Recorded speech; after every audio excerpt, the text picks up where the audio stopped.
kasih saudara. Kita lanjutkan masih bersama dengan Mas Ariking. Nah, Mas Ariking ini kan sudah dari tahun sebetulnya mengoleksi udah dari kecil gitu ya. Tapi kemudian mulai boleh dikatakan serius koleksi ini diperhatikan, kemudian berkembang itu kan mungkin sudah hampir 10 tahun lebih ya, lebih itu Mas Ari ya. Nah, ini sudah banyak, sudah hampir 3.000 koleksi, kejuaraan sudah pernah diikuti gitu kan, pengalaman sudah banyak. Nah, pertanyaannya ini mau dikemanain sebetulnya? Mau dijadiin apa sih? Apakah ada rencana untuk yang 3.000-an gini? Ya kalau ke depan mau diapain ya tetap. Jadi gini, saya sendiri juga sampai saat ini tetap senang dengan diecast. Dan mungkin kalau saya masih dikasih umur panjang, masih sehat, tetap akan mengkoleksi ini sampai mungkin tua. Mungkin saya tetap akan mengajarkan anak saya untuk meneruskan koleksi ini. Jadi tetap kegemaran mengkoleksi ini sampai sekarang ya tetap ada. Jadi saat ini saya tetap hunting. Ya mungkin huntingnya lebih fokus ya sekarang. Jadi nggak seperti dulu. Walau dulu kan apa aja. Jadi sekarang saya lebih fokus apa yang saya sukain, apa yang bisa saya custom, itu yang saya. Terus kalau bicara misalnya ini ada nilai investasinya, bisa juga Mas. Suatu saat kalau misalnya memang saya ada keperluan mendadak atau apa, memang terpaksa misalnya, ya mau nggak mau saya jual. Ini ada nilainya juga gitu Mas. Jadi selama ini ada yang di bisnis Mas Ari? Jadi kalau bisnis ada sih beberapa. Jadi kalau saya jualannya gini. Kalau misalnya saya punya double atau lebih dari satu, itu baru saya jual. Tapi kalau memang ada item yang memang susah dan itu langka untuk mendapatkannya, ya nggak saya jual. Gitu loh. Kecuali kalau memang ya butuh misalnya lagi BU, ya itu lain lagi Mas. Tapi selama ini sih biasanya ya kalau double saya jual. Jadi sekian banyak koleksi ini, dari Mas Ari yang menjadi favoritnya Mas Ari sebetulnya yang mana sih Mas? Jadi yang mobil apa, diecast yang mana sih? Saya lebih favorit ke mobil-mobil Jeep, mobil sama hot rod. Jadi ya kalau dibilang favorit ya ini favorit saya. Kalau koleksinya juga banyak?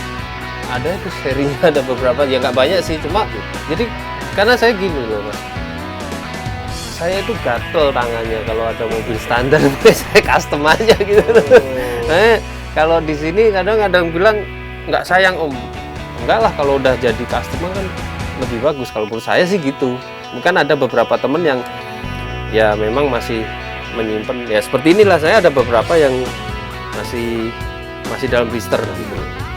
Tapi biasanya saya ada yang udah di custom, biasanya ada dobelan. Jadi yang ini pengen saya simpen, ini pengen saya custom gitu. Mungkin gini, yang terakhir mungkin kalau bagi kawan-kawan yang mungkin sudah mulai tertarik dengan diecast atau mungkin sekarang belum tapi dengan ini kayaknya menarik, kira-kira Mas Ari, kalau mereka gemar dengan diecast ini kan tadi dikatakan tidak cuma sekedar hobi tapi bisa juga dikembangkan. Kalau menurut Mas Ari, apa yang bisa kita sampaikan kepada kawan-kawan bahwa sebetulnya ini kalau diseriusin sebetulnya untuk ya meskipun saya nggak tahu ya, kayak misalnya nih modal, ini kalau modalnya berapa kalau Mas Ari? Waduh, kalau bicara modal saya nggak bisa ngitung Mas, karena ya terus terang mungkin kalau teman-teman lihat ini bertahap gitu ya, bertahap. Lihatnya kan kayaknya banyak banget. Jadi kalau tadi Mas BC saran buat teman-teman, kalau memang mau koleksi diecast, jangan lihat kolektor kayak misalnya saya ini kan cuma salah satu kolektor di Indonesia ya. Jangan lihat banyaknya, begitu banyaknya, tapi kalau bisa ukur kemampuan kita. Jadi jangan dipaksakan, karena diecast ini kayak ibarat candu Mas. Jadi kalau udah kecanduan, ya ini beli satu, ini temennya ada, ini serinya, itu kayak gitu. Apalagi kalau kita udah nyebur, udah ngikutin di suatu komunitas, itu udah pasti, wah kamu belum punya, harus cari ini. Ya itu ukur kemampuan. Terus kalau memang arahnya mau ke bisnis, bisa juga Mas Vici. Jadi banyak teman-teman kita yang awalnya juga gua kurang tertarik dengan diecast, tapi karena di situ ada nilai ekonomi, ada nilai bisnis, akhirnya terjun juga ke dunia diecast. Tapi ya itu, mereka jadi akhirnya ikut hunting, jadi mencari gitu. Itu kalau Mas BC simpelnya kalau pengen lihat, atau mungkin sekarang udah lagi nggak bisa ya. Itu biasanya kalau di CFD Mas, itu teman-teman jualan di Car Free Day-nya di sini. Bukalapak. Jadi mereka ya akhirnya awalnya mungkin dari sekedar hobi, terus ngelihat kok ini ada nilai bisnisnya, nah itu bisa jualan. Terus yang jualan online itu juga sekarang rame kan Mas. Jadi teman-teman banyak diecaster seluruh Indonesia pun mungkin banyak yang dulu saya awalnya juga sama Mas. Waktu saya karena banyak barang double akhirnya saya jualin. Tapi kalau sekarang saya nggak terlalu untuk ke situ. Saya lebih menikmati customnya aja sih sekarang. Kalau ikut lomba itu ini enggak sih, atau kalau bahasa kita tuh imbas nggak sih modal dengan yang didapat? Kebetulan kalau saya impas. Jadi saya ikut kompetisi diecast ya, yang berhubungan diecast itu dari 2011 lah sampai sekarang. Mungkin kalau orang yang tahu saya sering ketemu di setiap event diecast di Indonesia, mungkin ya mereka tahu lah, ini habis banyak orang nih. Terus amunisi yang saya bawa juga banyak. Cuma sebenarnya kalau saya karena di sini kan membawa satu nama komunitas Dewata Diecast.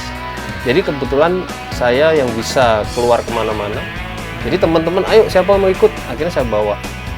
Kalau secara personal memang ya itu ada biaya yang nggak sedikit Mas. Apalagi hobi ya. Cuma kalau dibilang impas nggak, kebetulan saya ikut kompetisi selalu mendapatkan piala. Jadi itu kan ada nilai, ada rewardnya berupa uang. Jadi kalau dibilang ya masuk sih Mas, karena saya udah mendapatkan piala sekitar 400-an lebih piala kalau dihitung itu. Jadi memang kuncinya kalau memang mau ditekuni, diseriusi, bisa menghasilkan tambahan lah ya. Betul. Bisa menghasilkan tambahan yang memang ya, lumayan gitu ya. Jadi kita dapat kepuasan punya barangnya, betul. Ciptaan kita punya, dapat uang juga gitu. Betul. Dapat penghargaan lagi. Betul. Jadi malah ada juga yang memang teman-teman akhirnya hidupnya benar-benar dari diecast. Jadi kita nyebutnya diecast life. Jadi benar-benar mereka hidupnya dari diecast. Ada salah satu teman di sini memang dia menekuni dunia custom, membuka jasa untuk mengcustom atau dia mengcustom dijual. Itu sampai pelanggannya sampai ke luar negeri. Gitu loh, sampai ke Amerika, sampai ke Inggris. Nah, itu dan dia hidup bisa.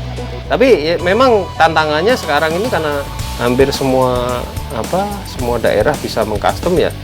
Ciri khas kita itu yang harus diutamakan. Jadi meskipun banyak customizer atau tukang custom, tapi orang akan menandai kita dengan ciri khas kita. Oh, si ini customnya seperti ini. Terkadang mungkin dibilang harganya mahal, tapi orang ya sebanding lah, worth it gitu. Untuk mencapai itu ya harus berlatih lah, betul. Berlatih terus, gagal jangan takut, mencoba sesuatu gitu. Betul. Tadi sampai menemukan ini karakter saya, ini hasil tangan dingin saya, ya, ini yang membuat berbeda dengan yang lain, dan itu menjadi salah satu nilai jual yang lebih dari yang lainnya. Waduh, terima kasih. Mungkin saya minta terakhir, apa yang ingin disampaikan mungkin kepada kawan-kawan yang pencinta diecast atau mereka yang mungkin baru pemula juga, apa Mas Ari yang ingin disampaikan? Jadi buat teman-teman semua, kita punya hobi diecast ya, apalagi buat teman yang baru mau menggemari diecast, yaitu tadi seperti yang di awal sudah sempat saya sampaikan, pilih diecast yang memang menjadi kesukaan kita, kesukaan masing-masing. Jangan terpengaruh dengan yang beredar, misalnya kayak ngikutin arus orang. Apalagi kalau yang diikutin yang mahal-mahal, nanti kewalahan karena kita harus menyesuaikan dengan kantong kita sendiri. Jadi kalau memang kita kemampuannya cuma segini, ya udah kita beli ini. Seperti saya, prosesnya ini nggak instan, jadi saya bisa memiliki ini ya prosesnya panjang, jadi belinya dikit-dikit terus akhirnya dikumpulin sampai pada saat ini, titik ini mungkin orang lihat banyak sekali ya, tapi itu prosesnya panjang. Kalau memang yang punya, mohon maaf, misalnya amunisinya banyak, duitnya banyak, oke lah, bisa langsung instan. Tapi kalau kita yang masih awal-awal, terus dengan kondisi ekonomi yang nggak pas-pasan, ya jangan dipaksain. Karena memang diecast ini seperti candu. Kalau kita nggak bisa mengontrol diri kita, nanti pasti panas. Gitu. tetap ada kontrol diri, punya karakter diri sendiri, ya. Kemudian kita yang ngatur, ya hobi memang kalau memang boleh dikatakan bisa dikembangkan, bisa menghasilkan juga. Selain kepuasan juga ada materi yang didapat, tapi yang paling penting tetap harus melihat rambu-rambu tadi ya. Betul. Ukur kemampuan. Jangan sampai nanti memang sudah sudah punya ini memang demikian gitu ya. Baik, terima kasih Mas Ariking atas waktunya bersama Kompas TV. Siap, sama-sama Mas Vici. Sukses selalu. Amin. Bersama dengan komunitas Diecast di Bali ya. Iya. Bisa juga mewakili Bali mungkin, atau memang menjadi wadah kreativitas kawan-kawan. Betul. Tidak cuma anak-anak, anak muda, dewasa, semua umur, segala umur untuk mencintai. Baik, sekali lagi terima kasih. Oke, salam dari kami. Sukses selalu untuk Anda. Terima kasih. Nah, saudara, kalau berbicara tentang diecast yang boleh dikatakan replika atau produksi mobil kecil yang berbahan baku dari besi, itu yang dikatakan diecast. Memang terutama untuk di Bali sudah cukup lama, dan memang sampai saat ini kalau kita lihat komunitas ini atau pencinta ini tetap eksis dan tetap banyak kegiatan yang bisa mereka lakukan.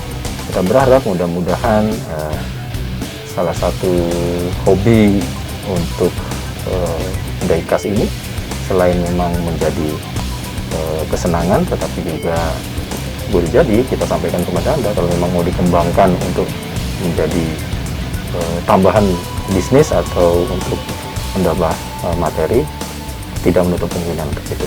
Terima kasih atas kebersamaan Anda. Kita jumpa lagi dalam Sapa Redaksi Om Lukis ya, untuk episode yang lainnya. Terima kasih.